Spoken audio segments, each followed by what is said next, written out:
In the Anglo-Saxon tradition also, it is said that two German brothers Hengist, stallion, and Hossa, horse, led the armies that conquered Britain. Many believe this is a continuation of the original tradition of the Vedic horse twins.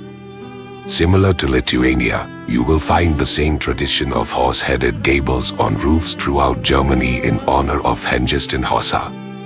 Horse led the armies that conquered Britain. The Vedic people of Scandinavia, Russia, Ukraine, Denmark, Finland. The sages inform us that once the entire world was ruled by a single emperor. Then a great destruction occurred. All the kings of the earth gathered at a single place, a battlefield, in which the entire order was destroyed, Mahabharat War. This was the great transition between the ages, and the world entered a new dark age, Kali Yuga, in 3102 BC with no memory of what had come before. Among a few initiates, however, a surviving knowledge of the previous ages was passed down from master to student. As fantastic as this all sounds, a study of world culture reveals this truth. Bits and pieces, like a jigsaw puzzle, scattered around the globe, fit ever too perfectly. The impetus for this article came rather obliquely from a casual look at a map. There I noticed a curiously named ski resort in the mountains of northern Sweden called Hemavan. Now, in truth, I cannot tell you if this town is ancient or modern, nor the traditional meaning in Swedish. But the name piqued my curiosity. You see, Hemavan is a perfectly Sanskrit name. It is, in fact, the traditional name of the Himalayas. In Sanskrit, Hema means snow or cold, and Van means to possess. A strikingly perfect name for a ski resort town. One of the most popular goddesses in ancient Scandinavia was Freya. She was a Vanir, a divinity of nature, a goddess of love, fertility and fortune. The cow was her symbol, and one could please her by offering flowers, planting trees, or feeding the cows. The day of the week, Friday, Freya's Day, is named after her. Linguists acknowledge that Freya is related to the Sanskrit Priya, meaning beloved, an apt name for the goddess of love. The alphabet of the old Germanic and Scandinavian peoples is known as the Elder Futhark and is written using the rune script. It is composed of 24 letters, grouped into 3 sets of 8 letters each, known as the Ayatir. Like the Bija, seed, letters of Sanskrit, the runes are used in combination for divination and magic. The first Ayat is Freya's and relates to the creation of the world. It is said that in the beginning of creation the world was frozen and covered in ice. Then, the divine cow, Audumbla, the first creature in the universe, appeared and began to lick the ice. With the hot breath and licks she melted the ice, revealing Vimir, the first man, encased within. Vimir then drank the milk from the divine cow, as a child does of its mother, for nourishment. Thus mankind had an intimate connection with cows from the dawn of creation. The name Audumbla is generally translated as the wealth of the cow. It is likely related to the same root in the Sanskrit word Audarya, meaning generous or magnanimous. The cow was of primary importance to the Scandinavian peoples. We can see this in the first 2 letters of their alphabet, both of which relate to the cow. The first letter, or rune, is Fehu, meaning both cow and wealth. It is also the first letter in Freya's Ayat, the first letter of her name, and the first creature in the universe, and thus the sacred cow belongs to her. As she was the goddess of fertility, the giving of life to the world begins with the cow. The symbol itself is a simple pictograph representing the 2 horns of the cow. The cow was associated with wealth because she provides all the basic necessities of life. Her milk provides both protein, fats, and vitamins. In northern areas, with little sunlight, the cow's milk provides much needed vitamin D. Her manure creates fertility in the soil to grow all manner of vegetables. We even see, as far away as Iceland, girls would wash their hair in cow's urine as a beauty treatment to provide shine and silkiness. Thus in Scandinavian society wealth was measured in cows and could be used in the payment of debts and as a means of exchange. For this reason Freyja was also the goddess of fortune. The second letter in the Elder Futhark is Uru's meaning, wild bull, as weathers, rain, water. In the Vedic tradition we also see rain and water poetically described as a bull, often as the sound of stampeding hooves. The word sacrifice means to make it sacred. In the Vedic Gene, fire sacrifice, the gods provide rain, which causes the grass to grow. The grass then feeds both the cow and bull. After mating and giving birth, the cow provides milk. This milk is then turned into ghee, clarified butter, and poured back into the sacrificial fire as an offering back to the gods. This completes the sacrificial cycle, uniting the gods, the earth, the animals, and man, making the whole of creation sacred and wonderful. The sages inform us that the higher powers left our presence at the beginning of this age of quarrel as we had severed our connection with nature due to our mistreatment of the cow. The symbol Urus represents the strong stance of the bull. The native Slavic name of Croatia is Echavacka.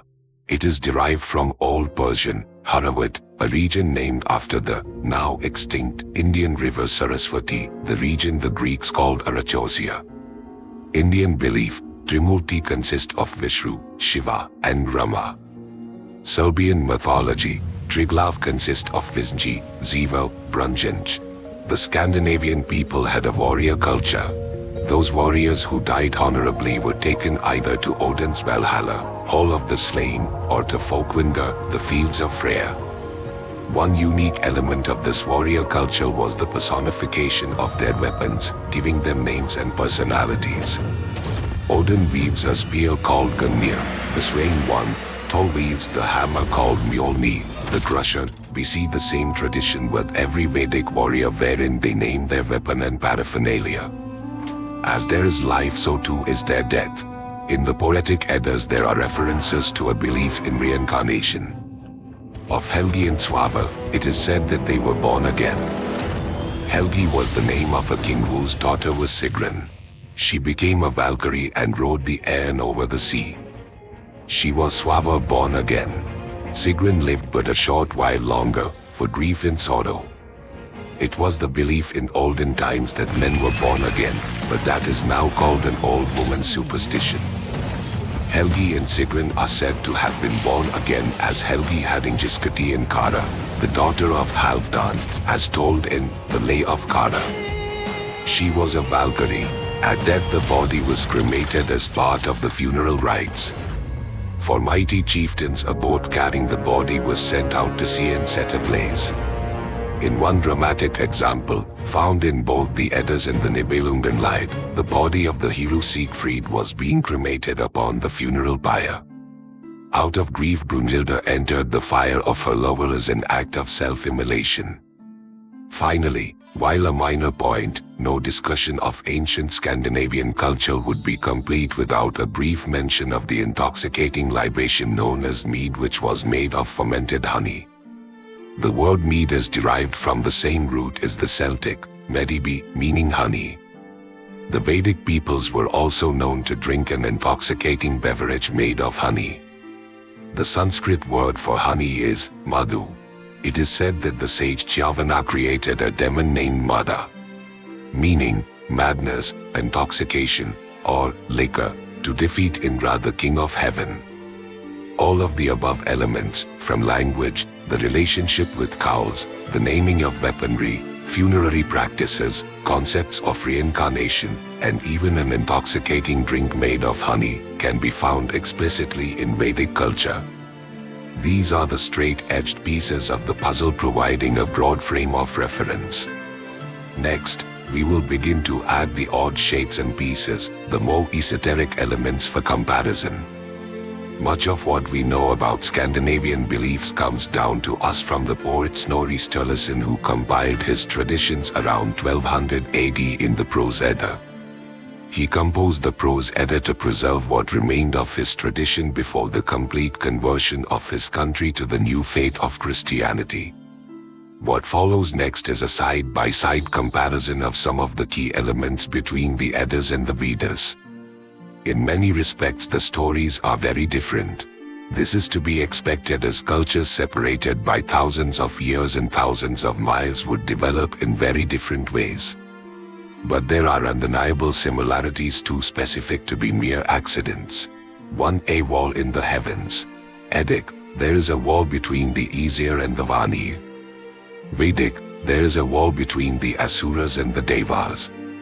2. Creation of a magic drink. Eddic, the Aesir and Vanir declare a truce by spitting into a pauldron from the submerged man. He is subsequently killed and his blood creates the mead of poetry, granting scholarship. Vedic, the Asuras and the Devas declare a truce and churn the ocean of milk. From the churning of the ocean appears a man carrying a pot containing the nectar of immortality, granting everlasting life. 3. Theft of a magic drink by the King of Heaven. Eddic, Odin steals the mead of poetry disguised as an eagle and flies back to heaven.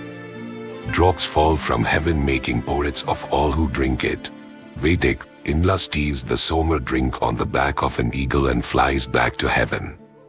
In another pastime, drops of the nectar of immortality fall to earth, marking the 4 holy sites of the Kumbh Mela.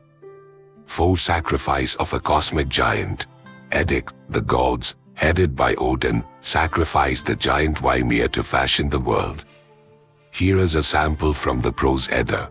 Of Ymir's flesh was earth created, of his blood the seas, of his bones the hills, of his hair trees and plants, of his skull the heavens, and of his brows the gentle powers formed Midgard for the sons of men, but of his brains the heavy clouds are all created. Vedic, the Purusha Sukta, RV 10.90, of the Rig Veda speaks of the sacrifice of a cosmic giant to fashion the world. Many linguists believe that Ymir is a truncation of the original Yama, Raj. 5. Creation of a Varna system. Eddic, a progenitor of mankind named Rig, often identified with Heimdall, establishes 3 castes of warriors, farmers, and workers. Heimdall has multiple mothers, is the purest white, has extraordinary hearing, is ever watchful, has golden teeth, and guides humanity. Vedic, there are 4 castes of priests, warriors, farmers, and workers. It would appear that Scandinavian society lost the priestly order. In the Rig Veda, the god Agni, holy fire, also has multiple mothers, is pure white, has extraordinary hearing, is ever watchful, has golden teeth, and guides humanity. 6. Demons attack the bringers of light. Eddic, the sun goddess Sol and moon god Mani are chased by the demon wolves Skoll, treachery, and Hatiro Witnesson, he who hates, across the sky and swallowed. Vedic, the sun god Surya and the moon god Soma are chased by the demon serpents Rahu, the Caesar, and Ketu, the enemy, across the sky and swallowed, resulting in the eclipses. 7. The world tree. Eddic, the world tree is an ash tree named Yggdrasil. The meaning of Yggdrasil is the terrible one's horse. Odin hung on this tree, wounded by a spear, for 9 nights to learn the mystic secrets of the runes. Vedic, the world tree is the Ashwatthana tree. The meaning of Ashwatthana is where the horse stands. This is also known as the Bodhi tree under which the Buddha sat to attain enlightenment. 8. The end of the age. Eddic, at the end of the age there is a great battle called Ragnarok, which leads to the total annihilation of the old order. The poetic Eddas inform us. 540 gates have Valhalla, 800 Einherjar, warriors, go through each door, when they go off to fight against the wolf. 540 gates x 800 warriors equals 432,000 warriors. Vedic, the age of Kali Yuga is 432,000 years, after which a great destruction occurs. Conclusion. When we look at this partially completed puzzle, which began with a mere glance at a map, a Vedic picture emerges. Both the broad cultural norms as well as the minute details show a consistency with the Vedic culture. No doubt much has changed by the Malek process over time and geography. But there are far too many points of comparison for this to be mere accident.